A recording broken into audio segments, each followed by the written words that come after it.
الحمدللہ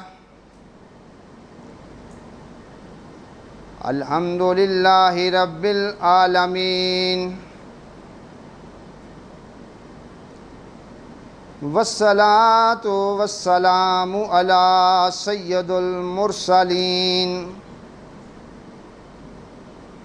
وآلہ وأصحابہ اجمعین اما بعد فاعوذ باللہ من الشیطان الرجیم بسم اللہ الرحمن الرحیم قال تبارک تعالی فی قرآن المجید وفرقان الحمید وآتِیُوا اللَّهَ وَالرَّسُولَ لَعَلَّکُمْ تُرْحَمُونَ صدق اللہ العظیم الصلاۃ والسلام علیک یا سیدی یا رسول اللہ وعلی آلک واصحابک یا سیدی یا حبیب اللہ جے میں ویکھاں عملاں والوں تے کچھ نہیں میرے پلے جے میں ویکھاں عملاں والوں کچھ نہیں میرے پلے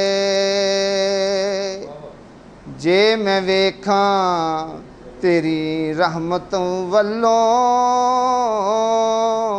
تے بلے بلے جے میں ویکھاں تیری رحمت والوں تے بلے بلے معزز سامعین، حاضرین اور ناظرین، میری جانب سے آپ سب کو السلام علیکم ورحمۃ اللہ قبول ہو۔ اللہ تبارک و تعالیٰ کا لاکھہ شکر اور کرم ہے کہ آج ماشاءاللہ آپ لوگوں کے تعاون سے، آپ کی کوششوں سے 1 سال ہمیں جو ہے مکمل ہو گیا ہے پیارے نبی صلی اللہ علیہ وآلہ وسلم کی محفلیں مناتے اور سجاتے ہوئے۔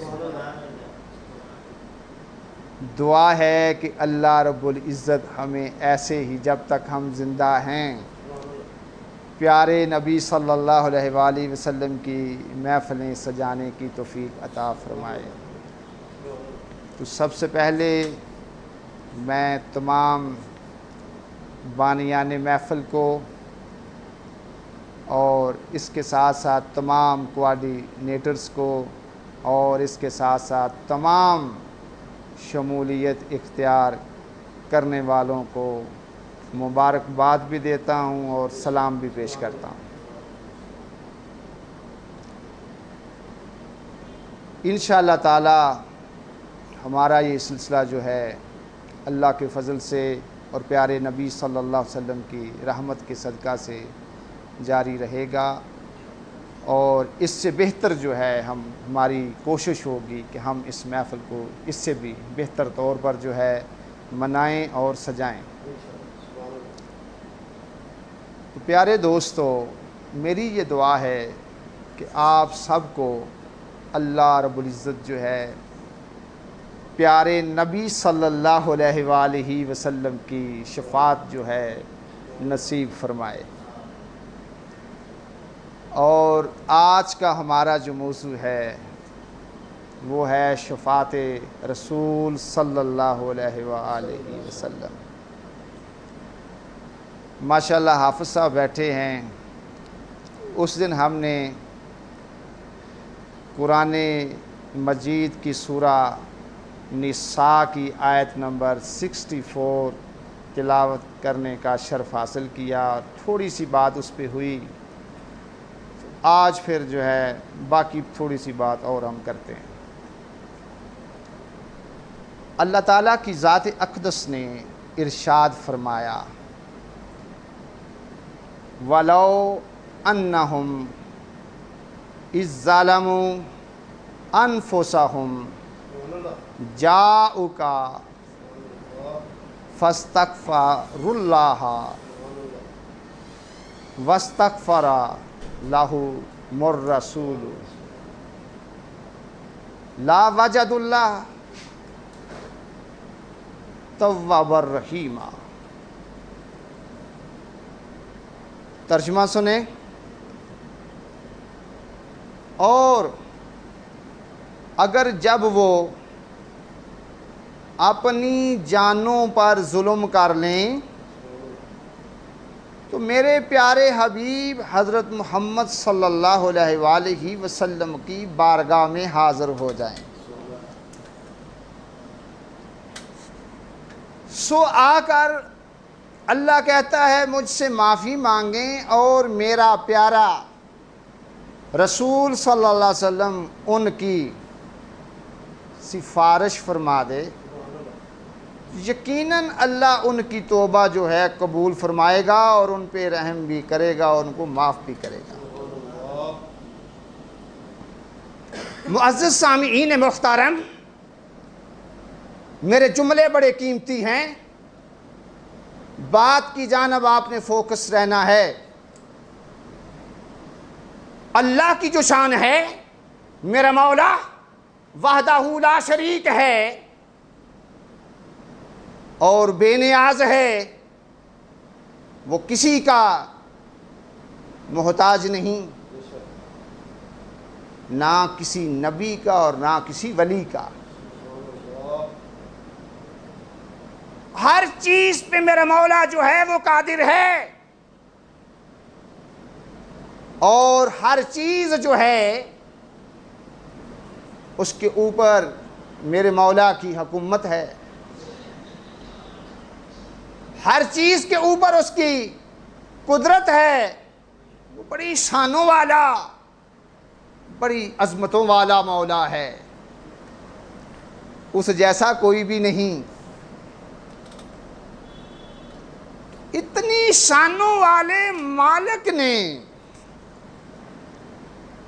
قرآن مجید میں یہ بات جو ہے کہی ہے، قابل غور جملے ہیں کہ گناہگاروں، اپنی جانوں پہ ظلم کرنے والوں، جاؤ کا کہ میرے پیارے رسول صلی اللہ علیہ وآلہ وسلم کی بارگاہ میں حاضر ہو جاؤ۔ سوچنے والی بات یہ ہے، اتنی شانوں کا مولا جو ہے وہ گناہگاروں کو پیارے نبی صلی اللہ علیہ وآلہ وسلم کی بارگاہ میں بھیج رہا ہے۔ اس کی حکمت کیا ہے؟ آپ کی بارگاہ میں بھیجنے کا ایک مقصد تو مولا کا یہ ہے کہ مولا یہ بتانا چاہتا ہے کہ مجھے اپنے پیارے نبی صلی اللہ علیہ وآلہ وسلم سے بہت پیار ہے۔ مولا جو ہے اپنی محبت کا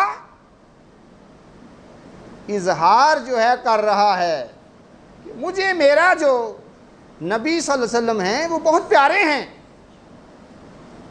ایک تو مولا یہ بتانا چاہ رہا ہے مجھے پیارے نبی صلی اللہ علیہ وسلم سے بڑی محبت ہے، اس لیے میں لوگوں کو کہہ رہا ہوں، گناہگاروں کو کہہ رہا ہوں کہ میرے پیارے نبی صلی اللہ علیہ وسلم کی بارگاہ میں تم حاضر ہو جاؤ۔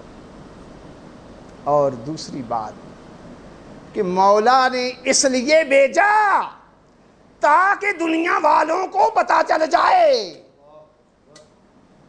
کہ میرا جو محبوب ہے وہ معمولی نہیں ہے، عظمتوں کا مالک ہے، شانوں کا مالک ہے، فضیلتوں کا مالک ہے، رحمتوں کا مالک ہے۔ دوسری یہ بھیجنے کا مقصد یہ تھا کہ لوگوں کو پیارے نبی صلی اللہ علیہ وآلہ وسلم کی شان کا جو ہے وہ بھی پتہ چل جائے۔ اور تیسری حکمت یہ تھی کہ مولا یہ چاہتا تھا کہ میرے جو گناہگار بندے ہیں جنہوں نے اپنی جانوں کے اوپر ظلم جو ہے کر لیا ہے، وہ میرے نبی صلی اللہ علیہ وسلم کے دامن کو تھام لیں، میرے پیارے محبوب کے وہ ہو جائیں۔ جب وہ ہو جائیں گے میں معاف کر دوں گا۔ چوتھی حکمت اس میں یہ ہے کہ مولائے کائنات جو ہے دنیا والوں کو یہ بتانا چاہتا ہے کہ میرے محبوب کا جو در ہے یہ رحمتوں کا در ہے، کہ میں نے اپنے محبوب کو سارے جہانوں کے لیے جو ہے رحمت بنا کے بھیجا ہے، تو گناہگار کیسے اس رحمت سے محروم رہ سکتے تھے؟ اس لیے کہا جاؤ کا کہ میرے محبوب کے پاس آ جاؤ، کیونکہ رحمت جو ہے ادھر ہے۔ بتانا چاہ رہا ہے رب کہ میرے نبی کی جو بارگاہ ہے یہ رحمتوں کا مرکز ہے۔ تو میرے دوستو قابل غور جملے ہیں، قرآن پاک میں اللہ تعالیٰ نے یہ ساری جو بات ہے حافظ صاحب بیٹھے ہوئے ہیں واضح کر دیں۔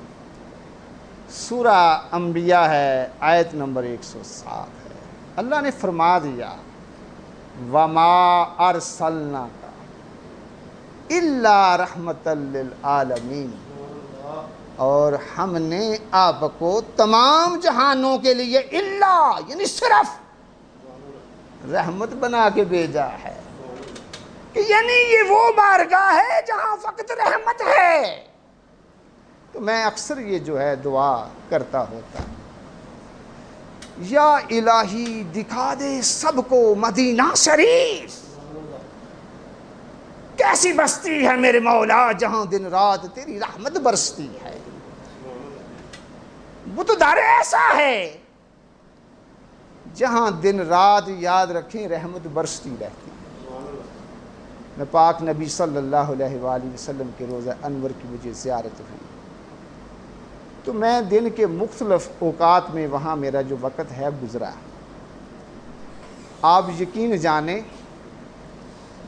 دوپہر کا وقت ہوتا تھا، لیکن آقا صلی اللہ علیہ وآلہ وسلم کے در اقدس کے اوپر جو تھی وہ ٹھنڈک ہوا کرتی تھی، ٹھنڈی ہوائیں تھی، فضائیں تھی، پورے کا پورا جو وہ ایریا تھا وہ خوشگوار تھا۔ ایون کہ ایک دن ایسا ہوا کہ عصر کے بعد مجھے جو ہے سردی لگنا جو ہے محسوس ہونا شروع ہو گئی، اتنی رحمت ہے وہاں، تو اتنی بڑی رحمت ہے وہاں پہ، تو اللہ تعالیٰ کی ذات نے گناہگاروں کو محروم نہیں کیا گیا کہ تم لوگ اس رحمت سے جو ہے محروم نہ ہو جاؤ، تو لہذا چلے جاؤ وہاں پہ میرے پیارے نبی صلی اللہ علیہ وسلم کی جو بارگاہ میں ہے جا کے حاضر ہو جاؤ۔ اس لیے کہا جاؤ کا، بات کی سمجھ آئی؟ حافظ صاحب بیٹھے ہوئے ہیں، اللہ پاک کی ذات نے قرآن مجید کی سورہ آل عمران کی آیت نمبر 132 میں پوری آیت اللہ تعالیٰ کی ذات نے اتاری ہے، اور اللہ نے اس میں کہا کیا ہے؟ اللہ کہتا ہے وَآتِئُوا اللَّهَ وَالرَّسُولَ لَعَلَّكُمْ تُرْحَمُونَ۔ قابل غور جملے ہیں، یہ وہ لفظ ہیں جو اللہ تعالیٰ نے قرآن پاک میں متعدد بار جو ہیں یہ بار بار کہے، اس لیے کہے یار، ابھی سوچا آپ نے؟ پہلے اس کا ترجمہ سنیں پھر بعد میں آگے شروع کرتا۔ اور کہنا مانو اللہ کا اور اس کے رسول صلی اللہ علیہ وآلہ وسلم کا، تاکہ تمہارے اوپر رحم کیا جائے۔ بات کی سمجھ آ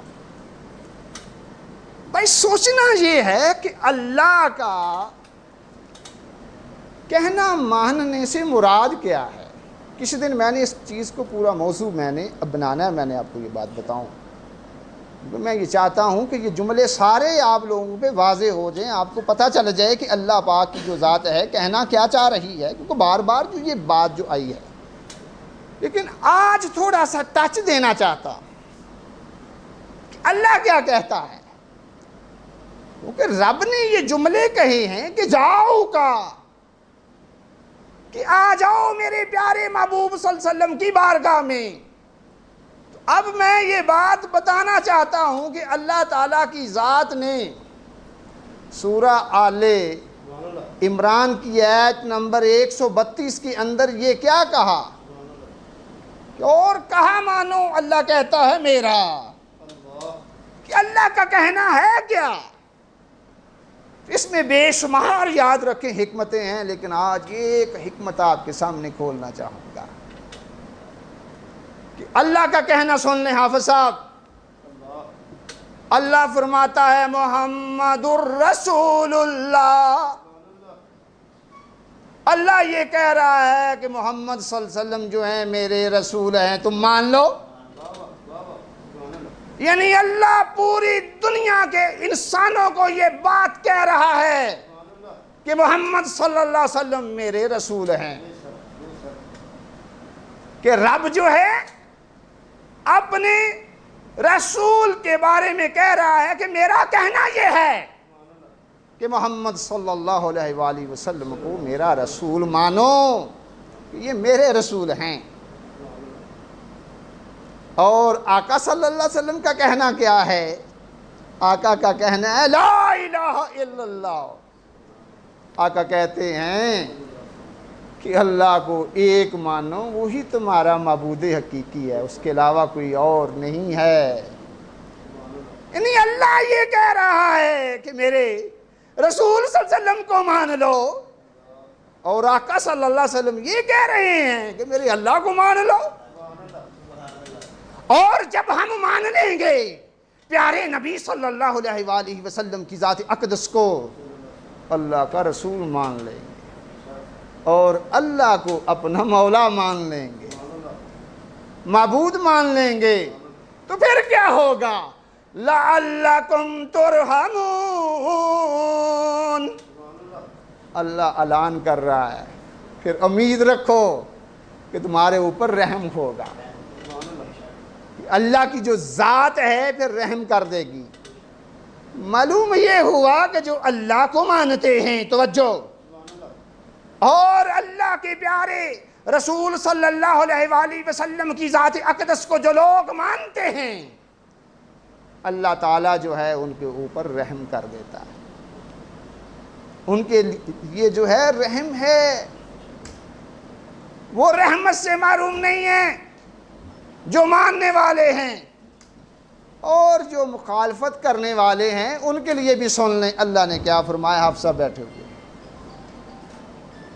سورہ انفال ہے، آیت نمبر 13، اللہ فرماتا ہے وَمَن يُشَاقِقِ اللَّهَ وَرَسُولَهُ فَإِنَّ اللَّهَ شَدِيدُ الْعِقَابِ۔ اور جس نے مخالفت کی اللہ کی اور اس کے رسول صلی اللہ علیہ وسلم کی، اللہ کہتا ہے سو بے شک میرے پاس ان کے لیے سخت سزا ہے، بڑا عذاب ہے، یاد رکھو۔ اس لیے مان جاؤ، پیارے نبی صلی اللہ علیہ وسلم کو مان جاؤ، میرے آقا صلی اللہ علیہ وسلم کی ذات اقدس کی مخالفت کرنا چھوڑ دو۔ اگر مخالفت کرتے رہو گے تو پھر تم اللہ کی سزا سے نہیں بچو گے۔ پھر میرے دوستو، آج ہم اور آگے چلتے ہیں کہ جاؤ کا فرمایا کہ میرے پیارے حبیب کی بارگاہ میں حاضر ہو جاؤ، وہاں پہ آ کے حاضر ہو جاؤ۔ کہ وہ در کیسا ہے؟ وہ در برکتوں کا در ہے، کہ جہاں اللہ رب العزت کی برکتیں ہیں وہ ایسا در ہے. تو برکتوں کی مثالیں بے شمار ہیں، لیکن آپ کے ذوق کے لیے ٹائم کے حساب سے صرف ایک جو ہے میں بات جو ہے کوٹ کرنا چاہوں گا. بخاری مسلم کے اندر یہ بات موجود ہے. سیدنا حضرت انس رضی اللہ تعالی عنہ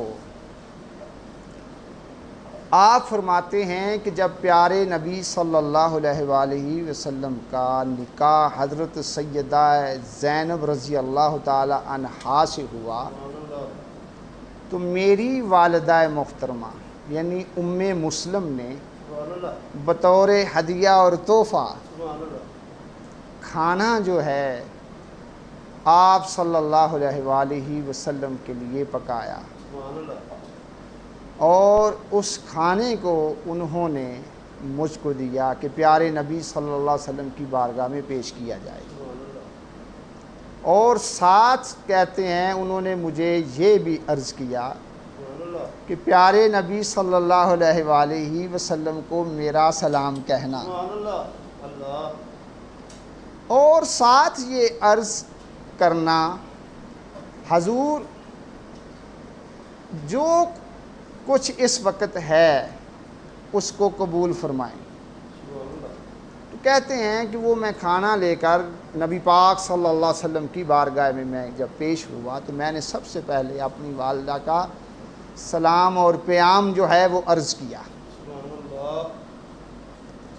اس کے بعد پیارے نبی صلی اللہ علیہ وآلہ وسلم نے مجھے کہا اے انس اس کو مجھے دے دو، تم فلاں فلاں بندے کو بلاؤ. کہتے ہیں کہ میں آپ صلی اللہ علیہ وسلم کے کہنے کے مطابق بندوں کو بلاتا گیا یہاں تک کہ 300 لوگ جمع ہو گئے. تو آقا صلی اللہ علیہ وآلہ وسلم نے وہ کہتے ہیں میں نے دیکھا کہ آپ نے کھانے کے اوپر اپنا دستے مبارک جو ہے وہ رکھا اور جو چاہا وہ پڑا. کہتے ہیں کہ اس کھانے میں اس قدر برکت ہوئی کہ سب لوگوں نے وہ کھانا شکم سیر ہو کر کھایا، رج کے کھایا. اور اس کے بعد پیارے نبی صلی اللہ علیہ وآلہ وسلم نے وہ کھانا مجھے دیا کہ اس کو لے جاؤ. تو کہتے ہیں میں نے بقیہ کھانے کو دیکھا تو میں اندازہ نہیں کر سکا کہ جو پہلے لے کر آیا تھا وہ زیادہ ہے یا یہ زیادہ ہے جو میں لے کر جا رہا ہوں. یعنی پیارے نبی صلی اللہ علیہ وسلم کی بارگاہ وہ بارگاہ ہے جہاں برکتیں ہیں، جہاں رحمتیں ہیں. اس لیے رب العزت نے کہا جاؤ کا او گناہگارو مایوس نہ ہو، پریشان ہونے کی کوئی بات نہیں ہے. میرے پیارے محبوب صلی اللہ علیہ وآلہ وسلم کی بارگاہ میں پیش ہو جاؤ اور مجھ سے معافی مانگو، اور میرا رسول صلی اللہ علیہ وسلم جو ہے تمہاری سفارش کر دے. تو یقیناً اللہ جو ہے تم کو معاف بھی کر دے گا، تمہاری توبہ بھی قبول فرمائے گا اور تمہارے اوپر رحم بھی کرے گا اور بھی نوازے گا تمہیں. تو ہماری یہ گفتگو الحمدللہ جاری ہے. تو آج کے لیے اتنا ہی. والسلام علیکم ورحمۃ اللہ.